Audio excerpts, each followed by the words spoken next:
All right, great. Thank you. I'm so glad you all came tonight. And I hope everybody's listened to the Rumblestrip podcast. Boy, I'll tell you, I really enjoyed it. And it was exciting to hear it was on VPR today as well. So I'm sort of seeing this as almost like a book group, so if you have your wine and your snacks, that's great. But instead of a book, we're going to be discussing the Rumblestrip episode. And so I think as most of you know, because of COVID-19, the legislature did pass an emergency law allowing towns to switch to Australian ballot for 2021 only. And while some towns are going to postpone their meetings and maybe have them outdoors in the spring, which is kind of cool, most of them will not be meeting this year. So we thought this might be, this pause, a good time to kind of reflect on the institution. So our plan for our hour or so together is we'll each go around and introduce ourselves, and then we'll go around and hear, 6 or 7 minutes from each of our panelists on their thoughts about the podcast and about how, relating to town meetings from their vantage point, history or geography, or how we hear each other. We'll do one more go around to focus on our organizing question, which is so pertinent right now. What can Vermont town meetings teach us about bridging divides? And then probably around a quarter of or so, we will open up to questions, which you can submit through the chat function. And Tess will be helping us, do the questions. So as far as introductions go, I'll start. Susan Clark. I am an educator, a facilitator, a writer with a focus on community engagement. I co-authored a book about Vermont town meetings with UVM political science professor Frank Bryan, a book called All Those in Favor. And you'll be hearing more about Frank Bryan from me in a minute. I co-authored another book called Slow Democracy, also on that theme of community decision-making. And I serve as town moderator in my town of Middlesex, Vermont. So that's me. Paul, do you want to do a little self-introduction? I'm Paul, and I teach history at NVU Linden, and I specialize in Vermont history. Cheryl Morse. I teach at UVM, University of Vermont. I'm a member of the geography department, the environmental program, and the food systems graduate program. And I'm really honored to have been invited to this chat. Thank you.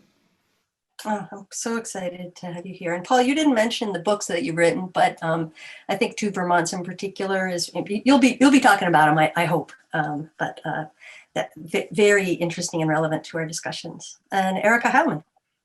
I'm Erica, and I make Rumblestrip. And I'm not a town meeting expert, but I'm really, really happy to be here for this conversation.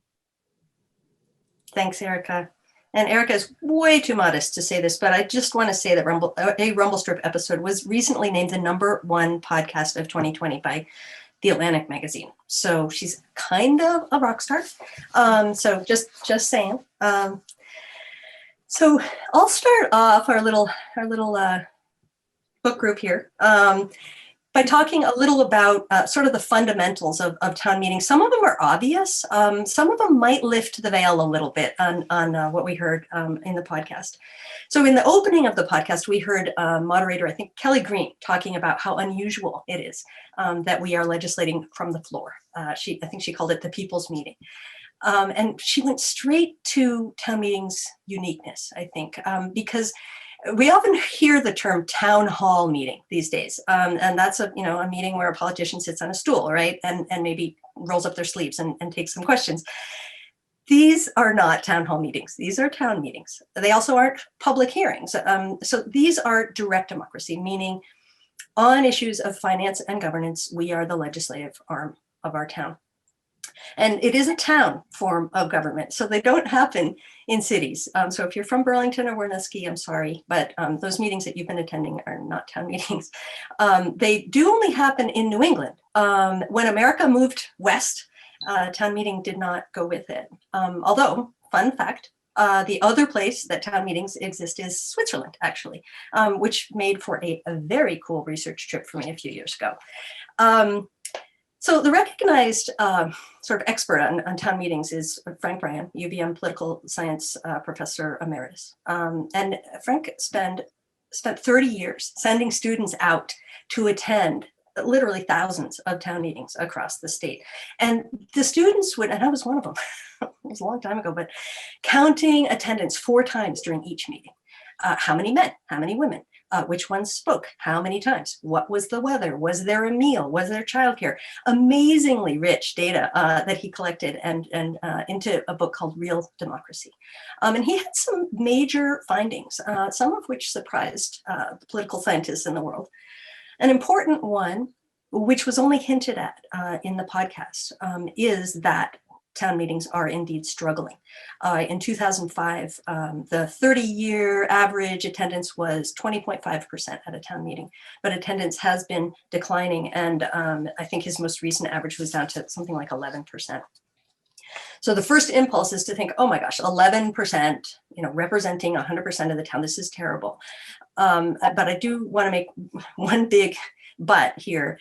Even towns that switch to a ballot, you often might only double the number because, as you heard in the podcast, these are very local issues that we're dealing with at town meeting.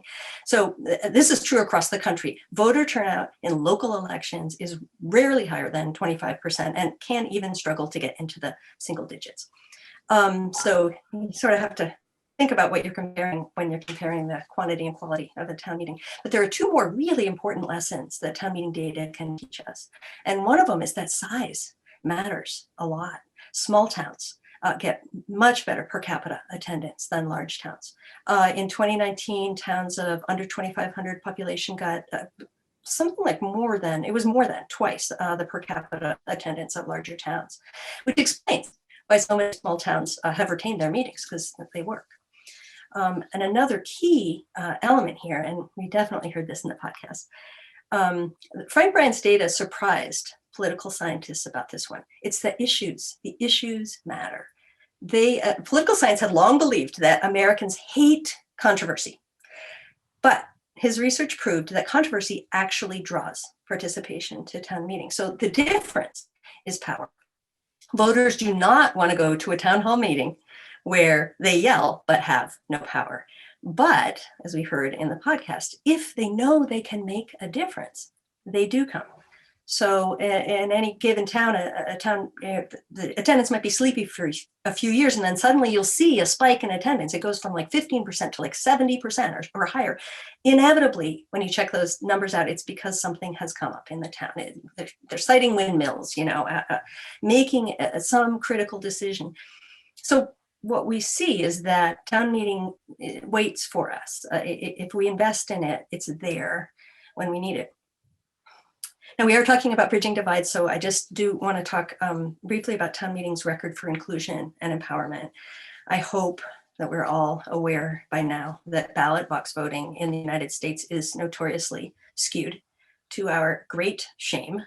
Factors like race, income, and education level help predict Americans' likelihood to vote in a bad way. So what about town meeting?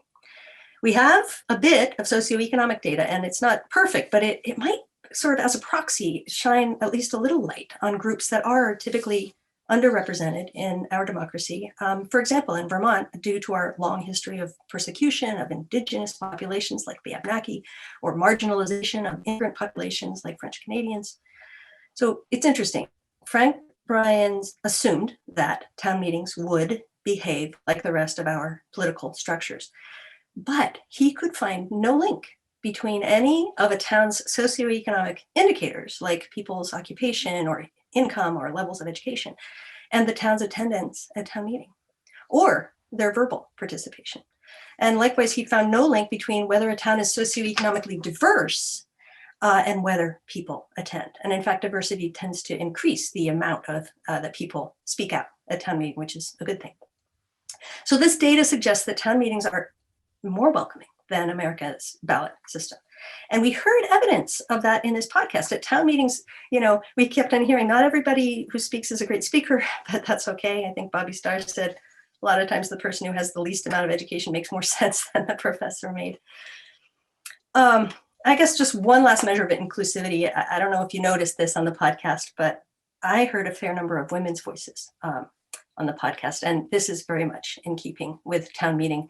data. And if you keep in mind that town meeting is a legislature, we're creating and setting the tax rate, we're amending and passing budgets. The policies that are made in Washington, D.C. and Montpelier, even those crafted by city councils and select boards, almost always are crafted disproportionately by men. In 2021, the highest percentage of women in Congress ever, woohoo, US history, and that number is 25%.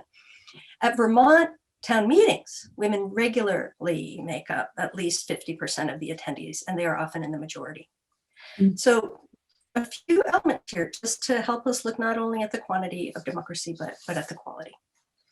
So that's my little overview. Paul, do you want to go next with your thoughts? Yeah, and thank you everyone so much for coming. I'm really flattered. And I've been asked just in a short amount of time to give some sort of perspective on the historical relationship between how divisions in Vermont have evolved and the relationship between that and town meeting. And what I hear in the podcast is some division that's between people, but also very importantly, it's a forum through which Vermonters can collectively work through their internal divisions. And that's really speaks to the big transition, the difference, what evolved over the course of the 20th century. In the 19th century, the primary division was between people. And one way to think about how it was about conflicting groups is like as a metaphor, but also practically the railroads. And so when railroads came through the 1850s through the 1870s, it tended to concentrate economic activity in the towns that had depots, leaving the hill towns basically on their own. Businessmen, professionals tended to evacuate those towns, and particularly their children did. And so what you ended up having was a geographical divide as well as an ideological one. And so you ended up by the late 19th century with two individually coherent and mutually contradictory ways of life.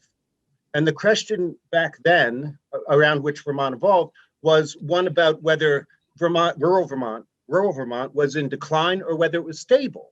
Whereas big people in big towns saw a ugly, stagnant landscape, people in small towns were able to manage the pace of change. They had strong communities that were consensus-driven. They were very homogenous.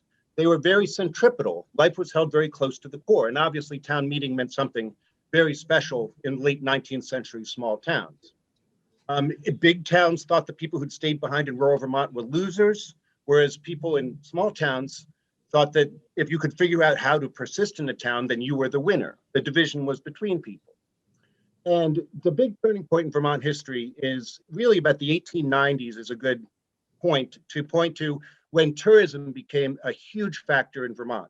As the old economy based on dairy farms and extractive industries began to decline, summer tourism became a really huge factor in the economy. And what state leaders had a hard time wrapping their brains around was that the thing that they had seen before as being Vermont's worst thing, its backwardness, was now becoming its greatest asset.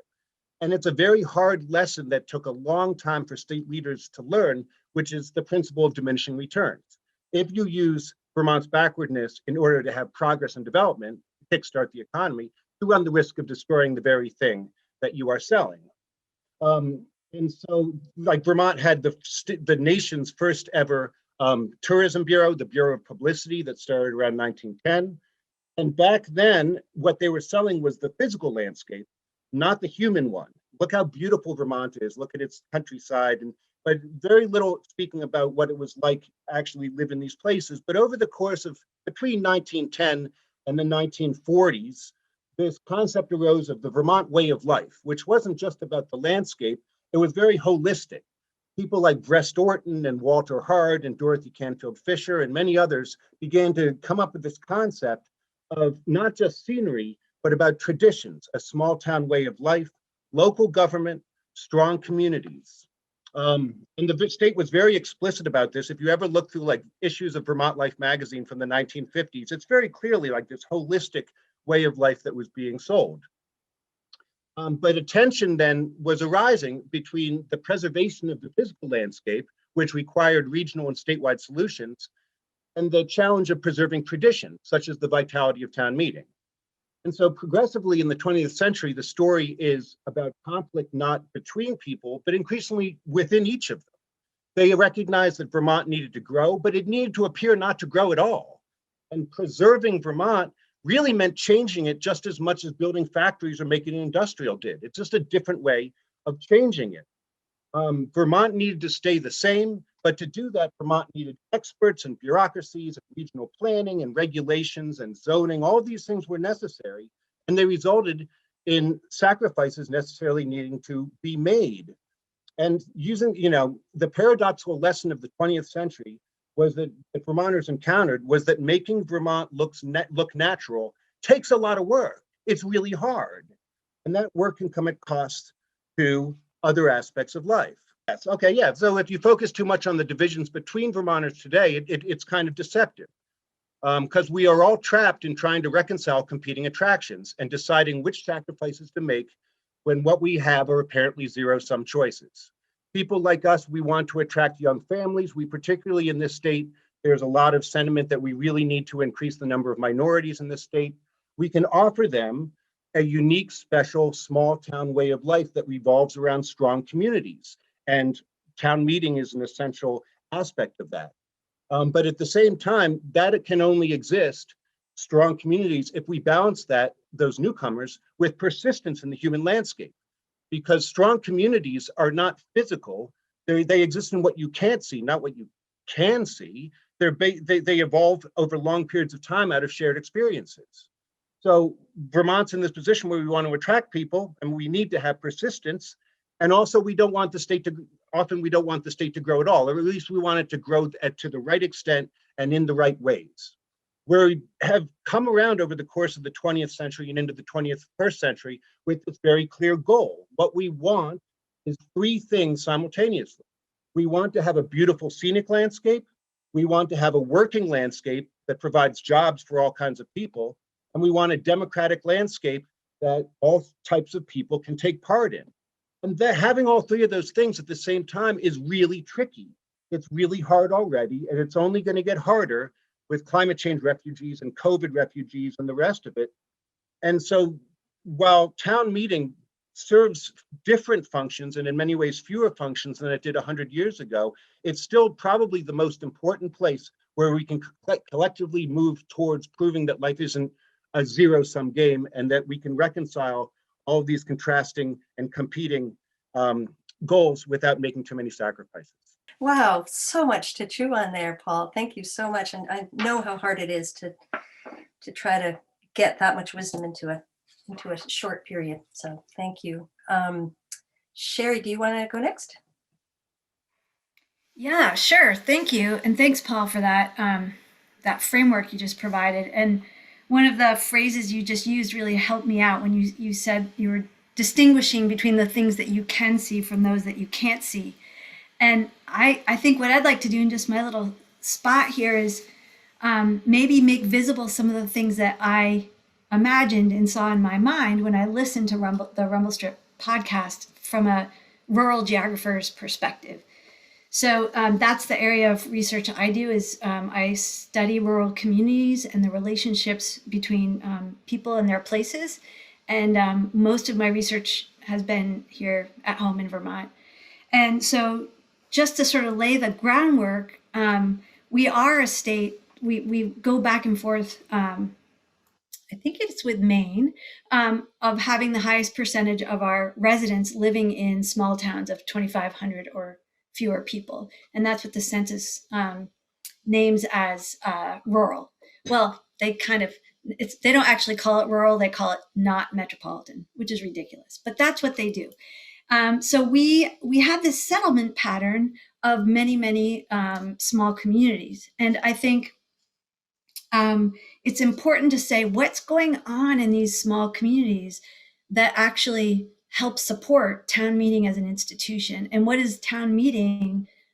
What's the relationship between the spaces of our towns and this institution of town meeting, this particular form of doing democracy? And so one of the things first is for me is like the actual container, like where does town meeting happen? And so it's often as we heard in the echoey sounds of the school gym in the podcast, and Erica points out, people are sitting on hard bleachers or plastic chairs have been opened. So we are having these meetings in containers that are institutional places, institutional locations within our town, usually within the border of our town. And so for some, entering into the school gym is super familiar because maybe you went to school there, or maybe your children went to school there, or grandchildren. But we have to remember that for lots of people in town, maybe entering the school gym is something they do once a year for this particular purpose. And so we are using these activity spaces of our rural communities to hold these meetings. And some places do it in churches, and some people, do it in town hall. And this year, some people are going to do this outside. So we're using this we're showing our flexibility as communities when we take any space we have available that's big enough to hold us and use that space for this important annual event. And so the spaces are super local and they're really important and they have a character, but they're always transformed. Like town meeting transforms the inside of that room so that this kind of business can take place. So there's something about the locality and the micro local aspect of where we have meeting that really matters. The second is the structure that town meeting offers. And those are like the rules and the process. And we learned a lot about that in the podcast from the moderators explaining those rules. But I think importantly, it offers us a space to listen, because one of the rules is you speak one at a time and you say your piece until you're done, and then you sit down and you always state your name and where you're from when you speak. And so there's this slowing down of the process where people can actually listen and take that in. And you might think, well, how is that geographic? It's actually kind of a time-space container that allows us to become learners. And I was really touched by the story. I think it was Susan, maybe you told the story of someone that you knew in your town who was coming to a contentious town meeting and hadn't decided what their decision was, and came to the town meeting to decide what his decision was because he wanted to be informed by his neighbors. So there's a process and a structure that town meeting puts on time that allows us to really listen to each other. And then there's this other piece where we can modify, we can change things. So we can go line by line through a budget and make changes. And that's so different from just voting. That's actually being co-creative in the moment with our neighbors around things. And that co-creative activity happens when an expert in something tells us about that, and we trust that person's opinion because we know that they're in that line of work or they have that background. And so we listen and we modify what we decide to do based on that. And we all know we can't do that when we're voting by Australian ballot. So another piece of the structure that's really important. And then I think the last two things here are the process forces us to be public with our vote. So we listen, we each take our turn, we come up with some maybe group modifications. And then when we vote sometimes by voice, sometimes we raise our hand, sometimes if it's hard to count and it's close, we do it on little bits of paper. But those first two forms of vote means that we each as an individual at the end of the day have to make a decision. We have to vote one way or the other, and we do it publicly in front of everybody else. And so it's a really fair way to vote, and people know how you stand on an issue, and you know how you stand on an issue. And finally, I think there's scale. There's this question of scale, and town meeting is a size that we can get our arms around. There's something about this, the number of people that are in a small town who would come to a town meeting that is a manageable number for us to kind of to do this work, right? Like Susan pointed out that when towns get too big, they lose their town meeting because they don't have the space for it, or the structure doesn't fit the size anymore. But the scale of town meeting for a small town is just kind of perfect for developing a relationship, for getting just enough debate, for coming to conclusions, and for having these spaces where we can disagree civilly in front of one another. And the other way that scale comes in here is something that was mentioned in the podcast too. It's that you're going to meet these people that maybe you politely disagreed with in town meeting, at the store, at the school, at the recycle drop-off spot, wherever. When your car's stuck and you need someone to pull you out, you're going to meet each other again. And so there is a huge incentive built in to do these things to have these conversations in a civil way that are about the issues. They're not about the person or the identity that person is bringing into town meeting. So that's the geographic take of the night, I would say, from me. Wow, such interesting and different perspectives. Thank you so much, Sherry. Wonderful. Erica, you are a professional listener. That's what you do. That's how you created this podcast, was by listening to literally probably hundreds of hours of town meetings and people talking about town meetings. And you also just heard us holding forth. So what kinds of reflections do you have for us? A lot. I mean, I'm just struck by parts of each of what you said. I'm not an expert in town meeting, as I said. I think if I could describe what I do, it's doing expert interviews or interviews with experts, and everybody that I interview is an expert in their own life, and that there's an aspect of that sounds sort of Pollyanna, but I actually very selfishly go into every interview with the certainty that if I could just get what they know, that I'd be better, that I'd know how to do my life better. That's how I feel about interviewing people and listening to people. And, I didn't really know. I've always had deep feelings about town meeting, and I was always vaguely worried that they were romantic in some way. And the process of making this show, I think maybe the most profound thing I learned was that town meeting does what I try to do in my interviews. It's structurally built to do what I want to do with my show, which is to give people of all types, and all varieties of all an amazing, and at least in my town, it's always a really remarkable cross section of the town, but give all these people an opportunity to talk about what they really know, what they care about, sometimes what they're afraid of. And because of what town meeting is trying to achieve, it's incumbent on everyone to really try to understand what this person is saying and why, because we need to come to we need to come to a decision together. So I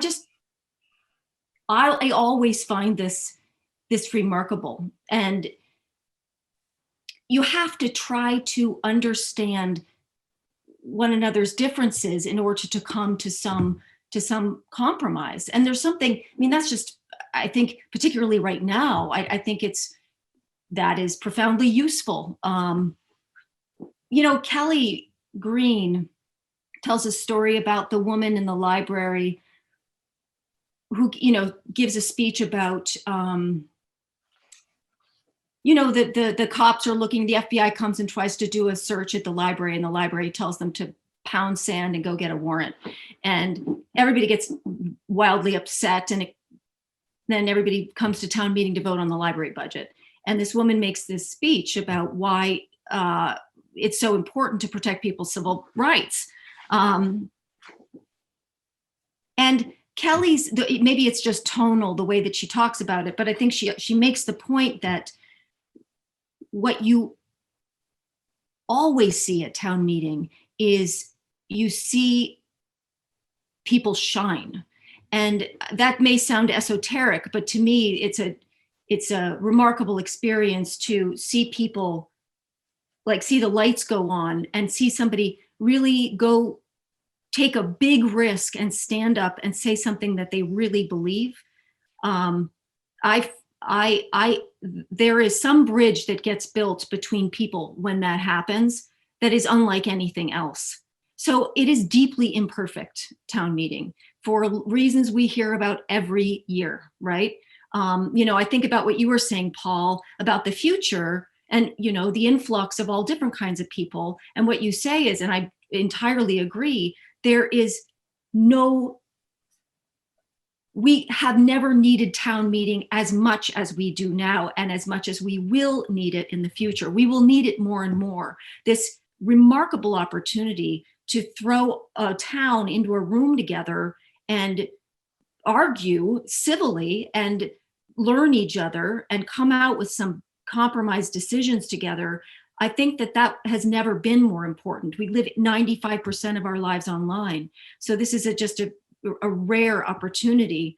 And I just hope that we build on it instead of instead of turn away from it.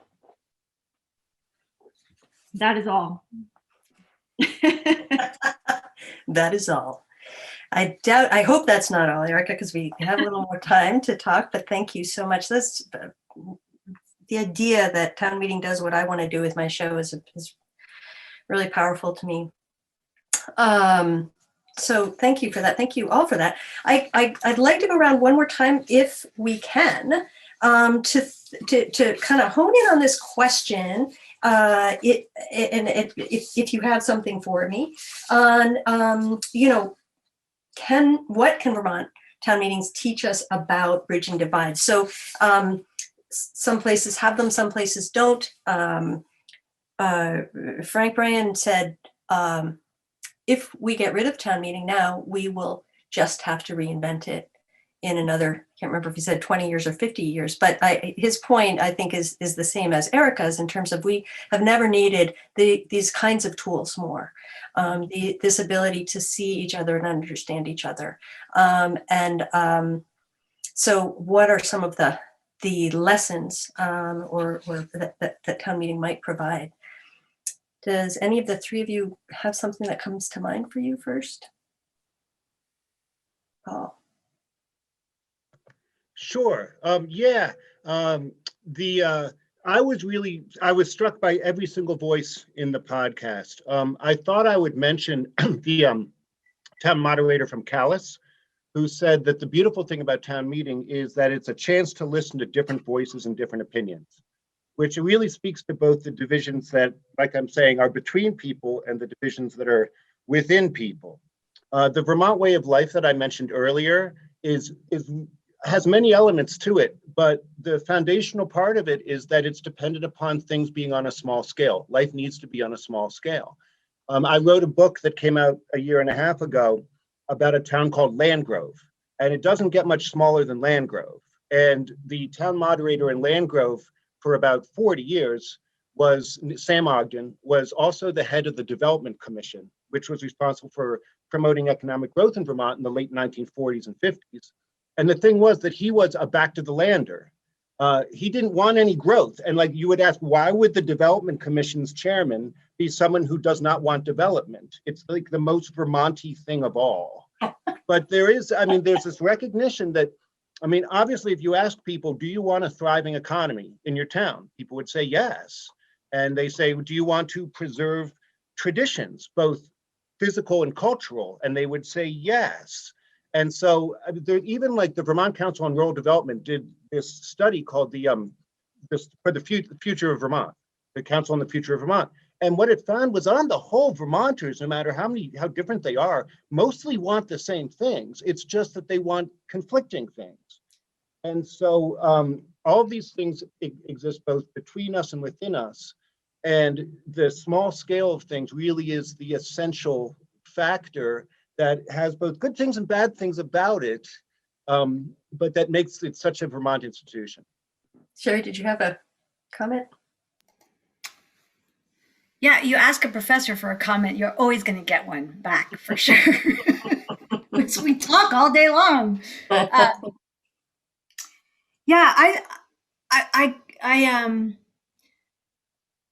going this sort of future direction that Paul was pointing us toward in his initial comments is, I think it's helpful. And I've been studying why people who grew up in Vermont stay here, leave, or return. And I've done some of that work in other parts of the country too, in Nebraska and Utah, seeing the differences between what's important to folks who grew up in those three states. And as I think about what's fascinating now, it's the fact that like a year ago we were really worried about, as we have been for like I don't know 150 or 200 years, we've been worried about outmigration in this state. It's like just a constant. It's like nothing new. And last year and in recent years, that was a big theme of concern amongst our leaders. And now, it's like, who's coming? Who are these new people moving in? Who are these second homeowners who came in during COVID? Who are the quote climate refugees who may be coming in the future? Not the ones now, but the ones in the future. And I think as we think about welcoming in more people from different parts of the country, different parts of the world who don't have town meeting as a tradition, my question back for town meeting folks is, how are you going to invite them in so that this becomes an important part of their entry into Vermont society, into town society? What can we do to make sure that this doesn't seem like a closed, quaint, small thing and you already have to know all the rules to go, but instead is something that everybody's invited into very actively?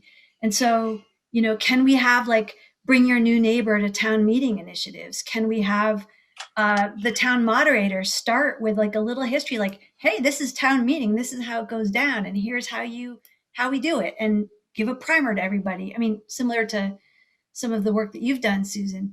But I'm really curious about how we can strengthen this institution with the newcomers and the returnees who've moved in in the last year for sure.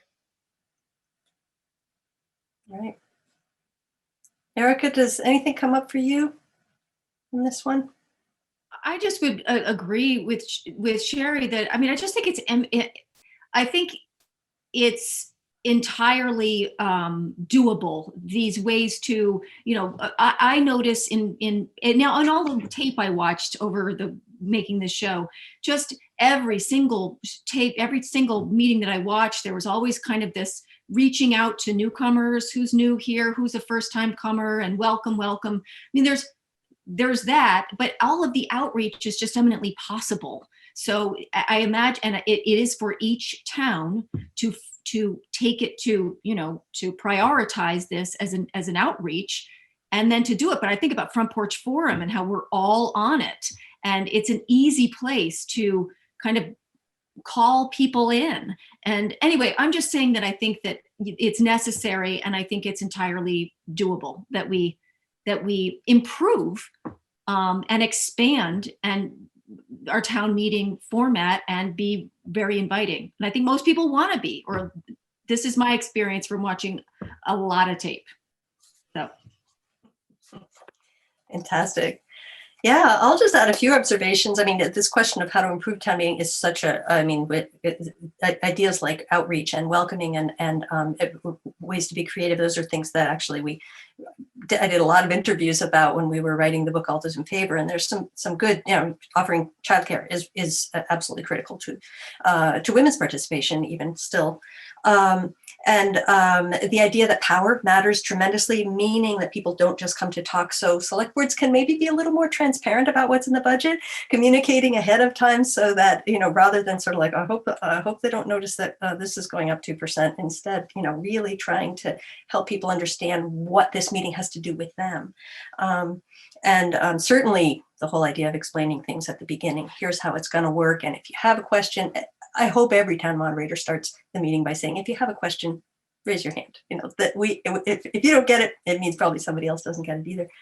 But the idea of different ways of communicating, I think, is especially important to people from different cultures and different backgrounds. Not everybody is going to be data driven. Many people respond or communicate better in stories. And we heard that on the podcast. And allowing for that. And expecting and inviting those people's reflections instead of, sort of expecting everybody to be a techno expert, I think is really helpful. But, one last little thing I would say before I open it up to questions is just the idea, town meeting is one model, but there are a variety of models. And, what we heard on the podcast was that when Vermont towns, sort of say, for whatever reason, we're going to give up on town meeting, what they do is they switch to Australian ballot. As if those were the two options, having a rich meeting or going to the ballot. And if we are going to survive as a democratic republic, we have to have more models of democracy than just voting. For example, in Vermont, we've had some communities that have switched when they got too big. South Burlington, for example, became a city. They didn't switch to Australian ballot. They created a city council, very different form of government. What Brattleboro did was create a representative town meeting. And that's where you take, and there's dozens of places in Massachusetts that use representative town meeting, and other states in New England. And this is when you sort of divide the community into wards and elect people to represent them. And so when you go to the Brattleboro town meeting, it looks like a town meeting. There's 150 people, sassing each other, just like at any other town meeting. But they are elected to be there. And, when I did visit Switzerland, every community in Switzerland is run by a town meeting. Every community, from the tiniest alpine hamlet to Zurich, right? Population 434,000. And the trick is that the bigger places use what they call a town parliament. So Zurich's parliament has 125 members.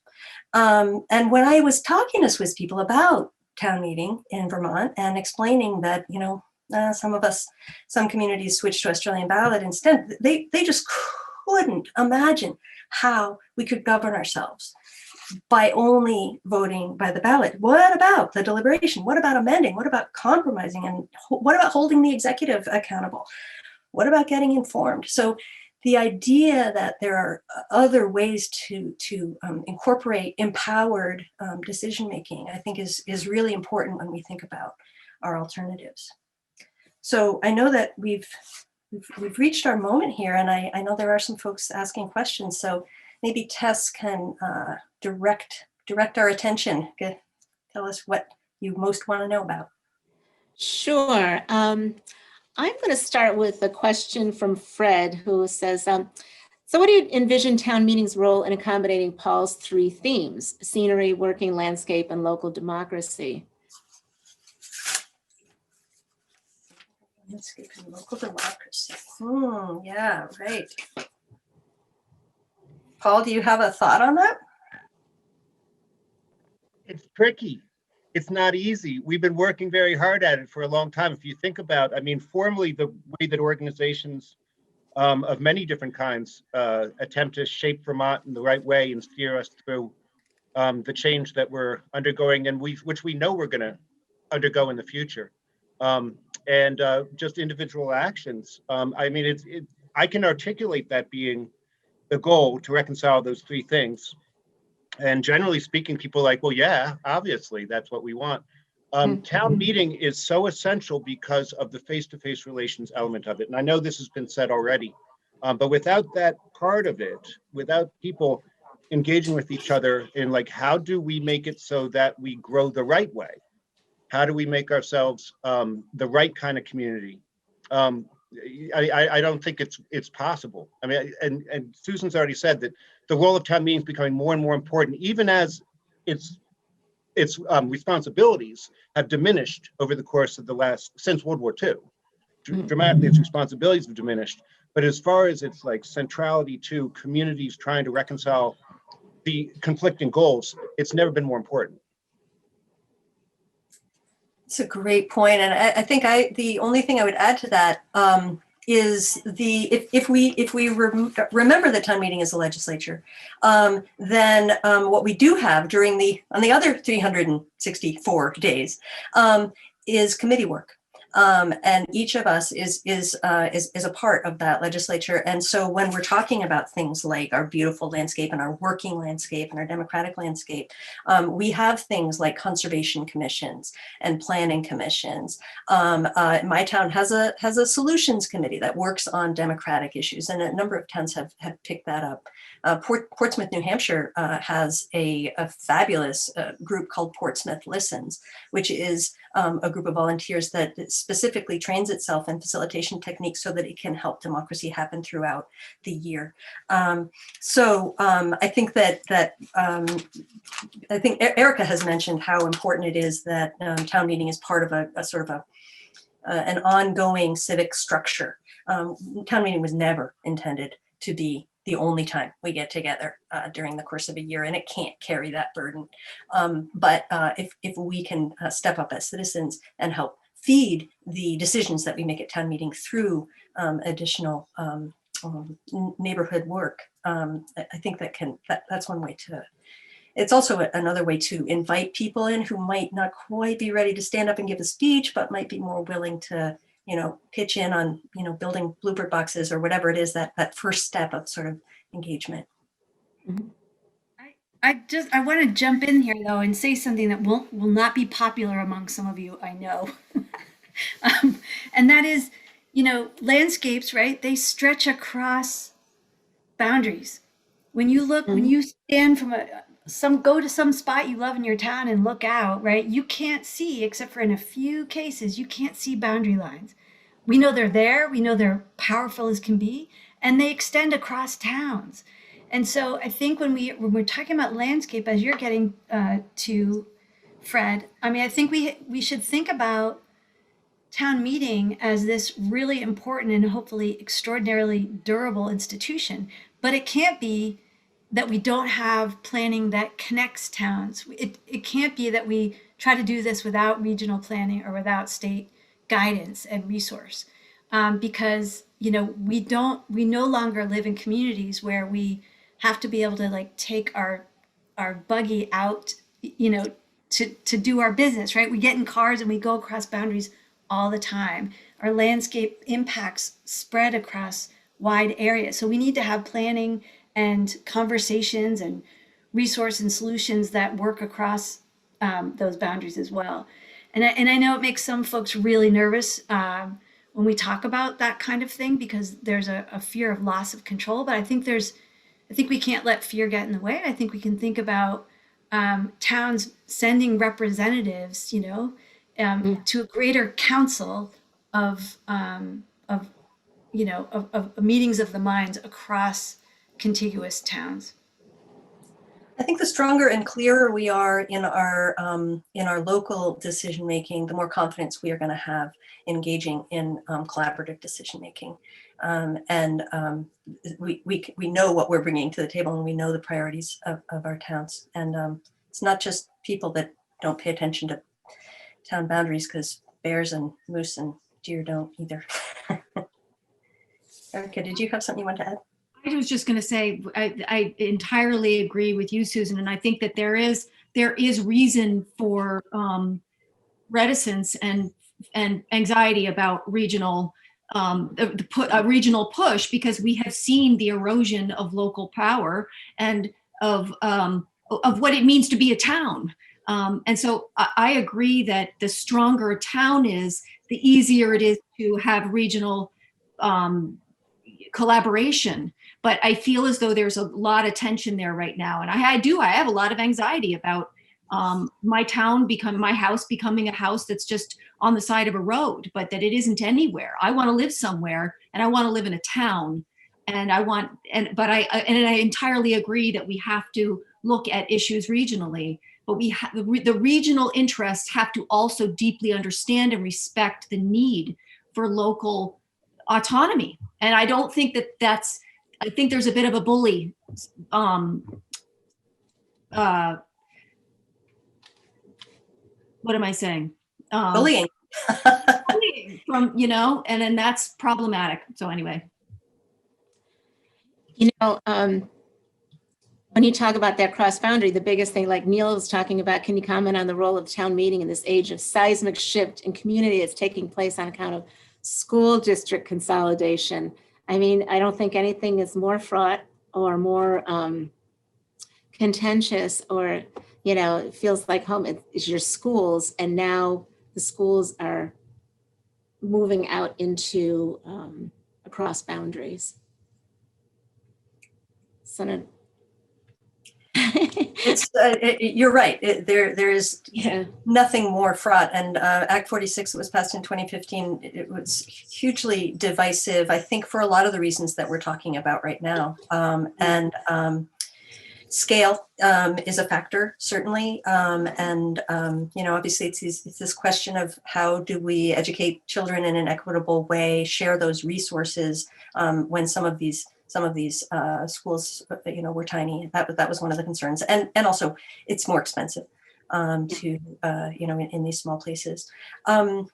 It is very difficult to measure what a small community identity gives to a child, to a student, and the power of that community supporting a small school as opposed to the consolidated power. So it's a whole other podcast.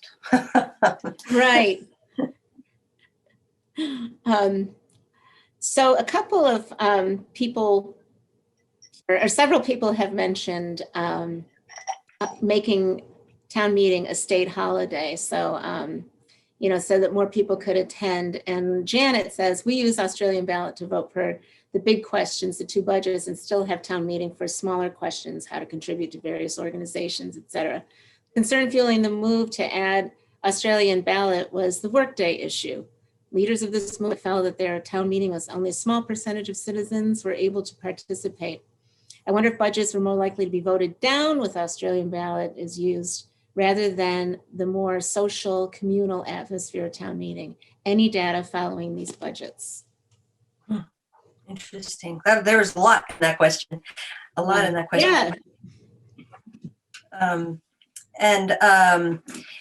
The question of timing, you know, that was a question that Frank Bryan looked into, and every town needs to make its own decision about when is the right time of day to have, and the right day, because you can have your town meeting on Saturday, Sunday, Monday, or Tuesday, preceding the first Tuesday in March, and you can have it at any time of day. In my town, for example, we have ours at 4:30 because, you know, we know we have a lot of commuters in our town, and we also vote on our budget at times certain, which means, you know, 5:15. So if what you're really concerned is the big money issue, you know when to show up. It's not this kind of big amorphous meeting.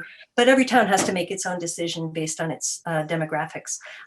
But definitely the data shows that, you know, timing can matter a little. But really what it's about is, are you voting on big issues? Is there something meaningful to be talking about? So the idea of switching the big issues to Australian ballot and hoping that the town meeting will remain vibrant when all you're going to vote on is little issues is problematic. It doesn't usually hold up. I don't know if other folks have other comments. And also, I think I forgot part of the question. Oh, it was actually the data about budgets moving to, you know, as their data around budgets being more negatively impacted by going to Australian ballot. Yeah, that's a good question. I don't have any data on that. That's an interesting question. I don't think I can speak to that. I mean, lots of anecdotes, absolutely. You know, I know lots of people who will say, "Oh, if only we had, you know, this system or that system, things would have turned out differently." But I don't know. Paul or Sherry or Erica? And Paul? Yeah, I'll just speak to this from personal experience. My wife is a librarian. The library budget is very important, obviously, and she's worried this year that the library budget will not be treated with the respect that she thinks it deserves, because people won't feel a sense of shame or a sense of responsibility when they're not directly in front of their townspeople, their neighbors. And so, I mean, there's really something powerful about being in a room with the other people and having and voting and them being aware of what your vote is. And I think that's actually a really important part of town meeting. Right. Although again, it is absolutely allowed to ask for. It only takes 7 people at any meeting to ask for a paper ballot. And in fact, I think it was last year, the year before, we did have a paper ballot at my town meeting on the question of the library, because people wanted to be able to vote in private. I know the other part of the question was about town meeting holiday, and town meeting actually is a state holiday. So if your business happens to run by state holidays, like a lot of banks do, then you would get town meeting day off. But if it doesn't, you might not. But there is, town meeting is treated the way we treat jury duty and voting in the statute, meaning that if you want to get town meeting day off from your boss needs to give it to you.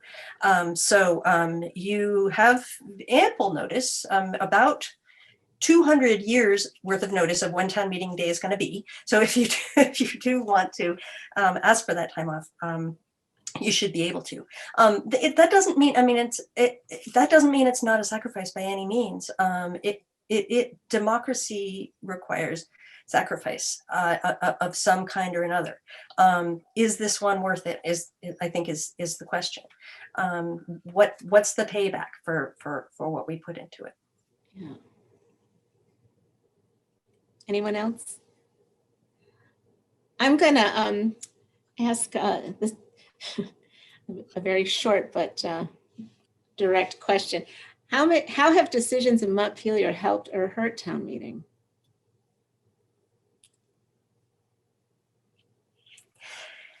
I'll take a first stab at it, but I bet all 3 of you might have thoughts on this. I think that over time, what we have seen is the power of what we do in our towns be transferred to the state and sometimes federal level. Now, I mean, you think way back, Paula, you can talk about this. Way back, we were doing everything at town meeting. We were raising militia.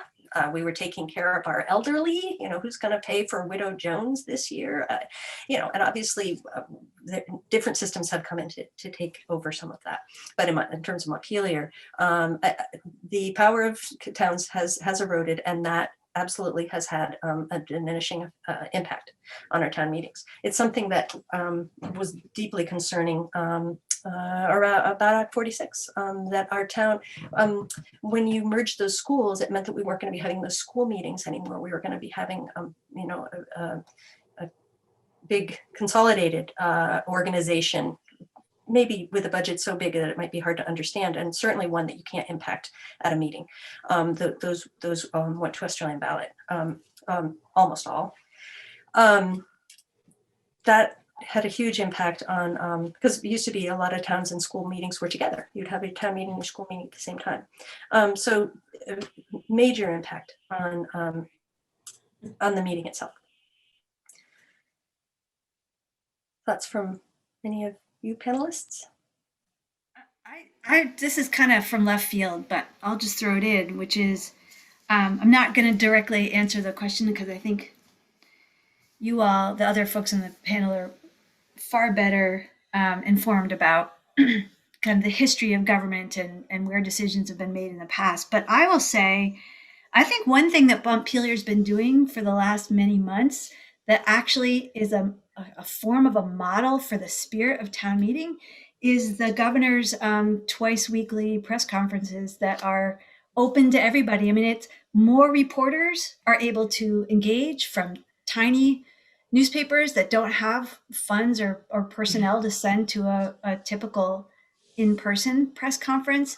They've been so informative. I think they've helped build trust and transparency in a really fraught, potentially fraught situation. So I would say that that's one thing that I think that Montpelier has actually done that has increased a sense of democracy and exchange of information and openness, which is kind of the way that we do town meeting.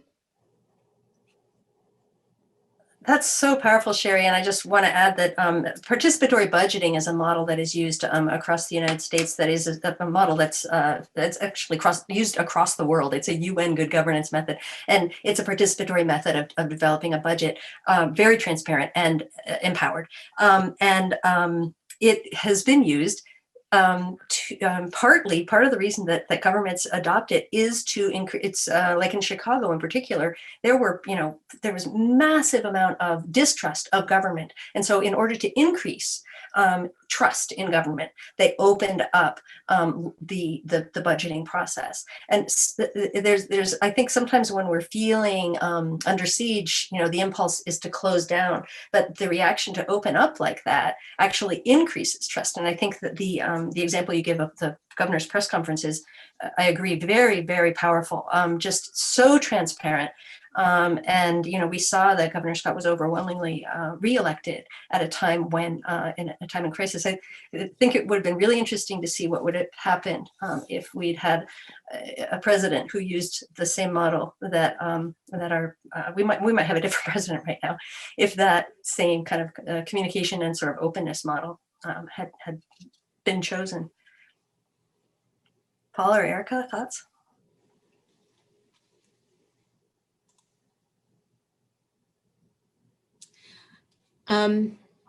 Okay, so this one is from Neil and asking, could pushing back and strengthening towns as governance structures help solve Vermont's population crisis? You touched on this, Sherry, by showing America how to be different, as Charlie Morrissey put it in 1981, and attracting enough people outside of the state who are drawn to this difference to bring our population numbers back up.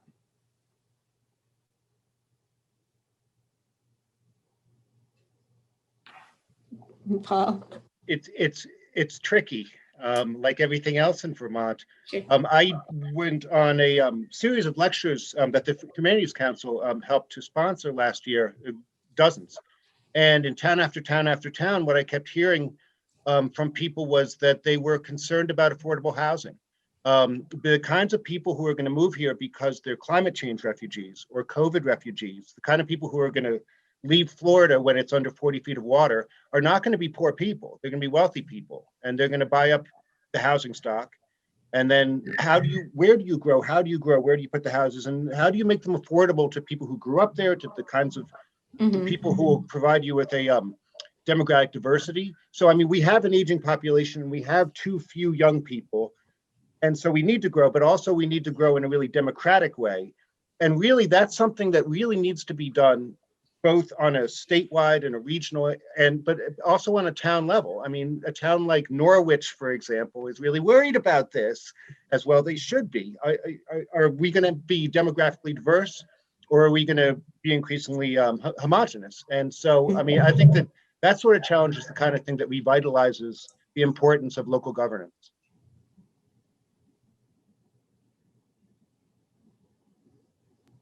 Yeah, I think this is where the multi-scalar strength would come in. Like, I think that's sort of what I heard you say, Paul, and I agree. To be totally frank, our towns who have zoning don't have the resources to fight off zoning challenges. I mean, small towns don't have the budgets, the lawyer budgets, to fight off a whole bunch of stuff.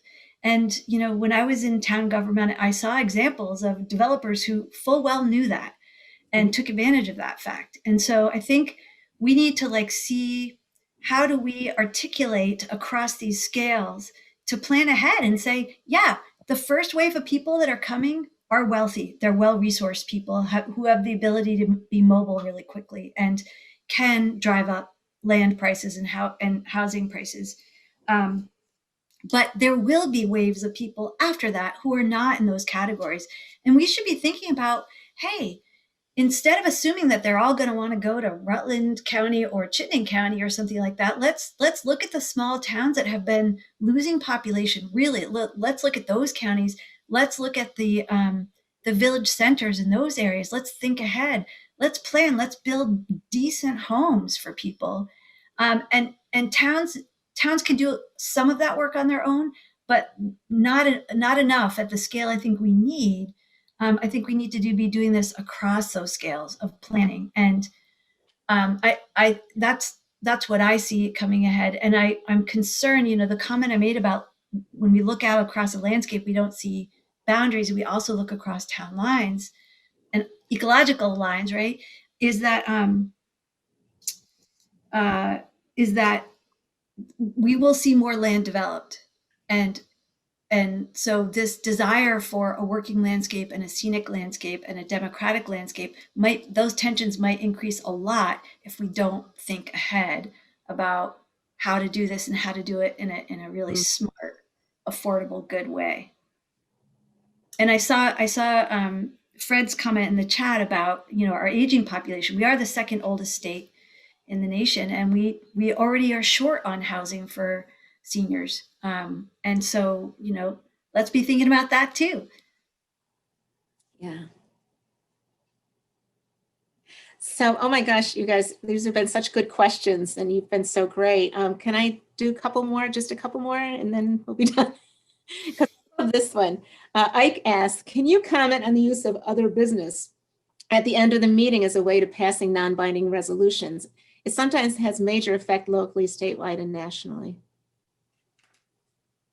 So I bet you've had examples in your town meetings. Sure.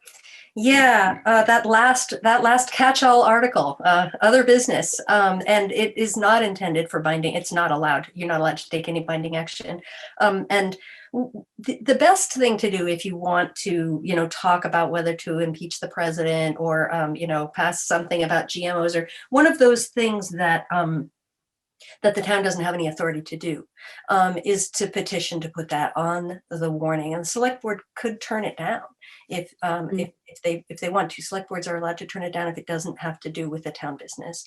But if it's something that everybody wants to talk about, the select board would probably do well to go ahead and put it on there. If it's going to bring out an important discussion. People tend to use those things almost like a glorified opinion poll. It's kind of like, I think one of the most famous ones happened in the 80s when 150 towns in Vermont voted for nuclear freeze. That made national news. So in a concerted effort like that on a key issue, it can be a powerful tool. But the concern that I have, and I know this is when I think about the institution of town meeting, what's valuable about town meeting is the fact that we come together to make binding decisions that have an impact. That's how, that's the oxygen of our democracy. It really isn't intended as if you want to do a really good, a public opinion poll can be a really powerful thing. This isn't a very scientific public opinion poll, and it really probably shouldn't be used that way, especially not on a regular basis, because it weakens the institution, I think. I also think Robert's Rules is not a great way to talk about values-based issues. I think that there are other tools that are much better. If you really want to have a rich conversation in your town about abortion, don't do it by Robert's Rules. There are much better dialogue and deliberation tools to get to the bottom of those kinds of issues. Do any of you have thoughts on that?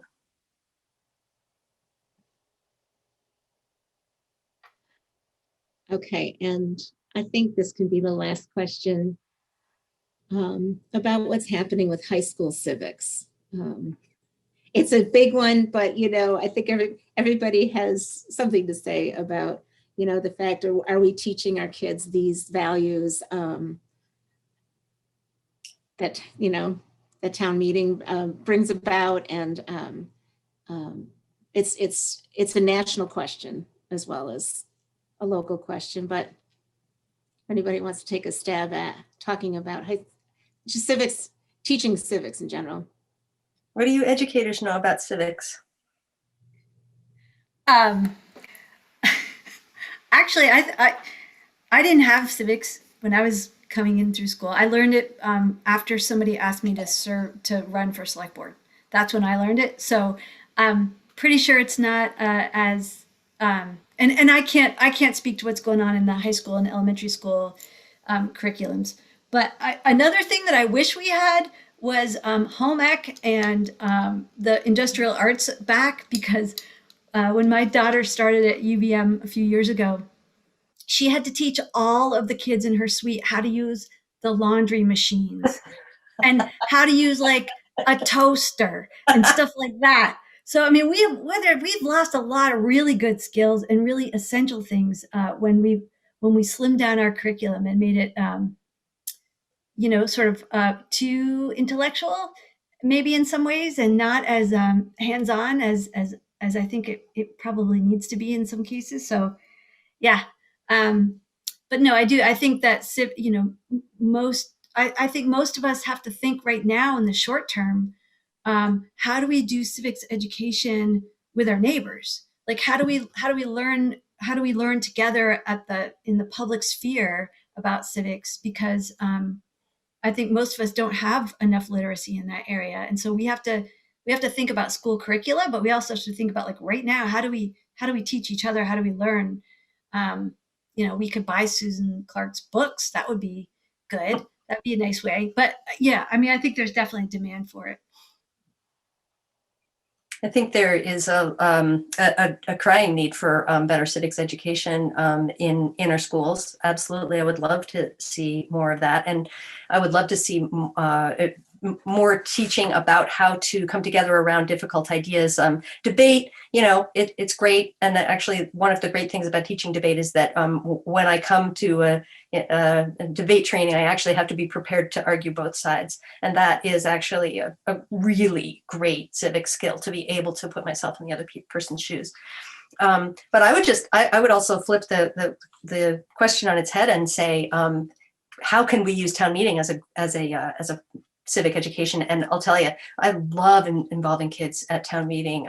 We always have childcare, but we always hope that the kids from childcare will come in and watch. When I interviewed people for the book, All Those in Favor, and asked people who had been involved, town leaders, how they got involved, many of them recalled their town meetings of their childhood. And they said, I didn't really understand what was going on, but it was really fun to watch, watch grown-ups sass each other. That's one of the things they like to watch. But also understanding that this is what we do. This is what we do in democracy, is come together to solve our issues. So we always have a teenager read our civic invocation at the beginning of a first-time voter. So it's an 18-year-old read the civic invocation, the welcome, at the beginning of our town meeting.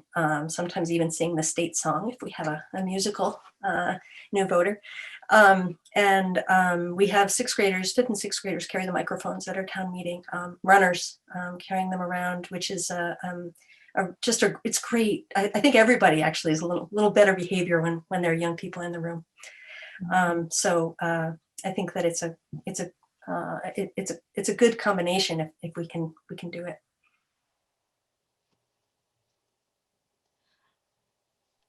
Well, just frankly, I think what I would say about this as a history teacher. And you have to convince students that obviously the reason you learn history is not because it's about the past, it's about the present. The George Floyd protests didn't come out of nowhere. They have a 400-year history behind them. And I would suggest, to students that the events of January 6th in Washington, D.C. would indicate a lack of basic civic understanding of how our government has operated ever since the Constitution was passed. So I think that the more civic education people get, the better.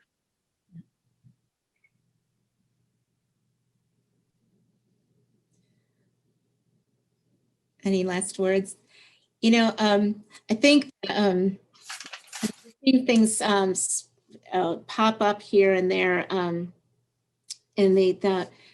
just going to put a link in our chat about the Civics Collaborative, and then the next event that's happening is in March 23rd with the Vermont Council on Rural Development, and VCRD convenes a lot of people to have these kinds of conversations, and I think y'all have been participated in them, and it's truly an amazing thing. Another thing I'd like to make a plug for is the Center for Cartoon Studies did this incredible comic book called "This Is What Democracy Looks Like," and it really does take you through it's national. It's not Vermont. We actually think that it'd be great if we could work with them to do a Vermont version around town meeting and Vermont style democracy.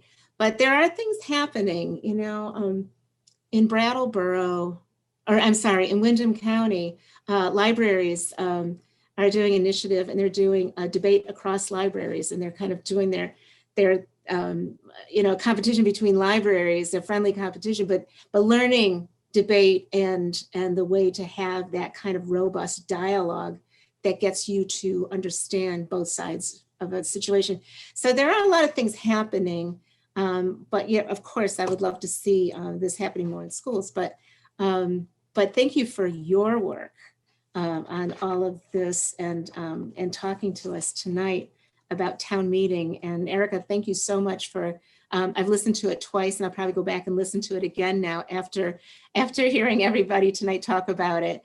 Wonderful podcast on town meeting and what it means. And thank you all for being great voices for Vermont, and have a good night. Thank you. Thanks, everyone. Paul, Sherry, Erica.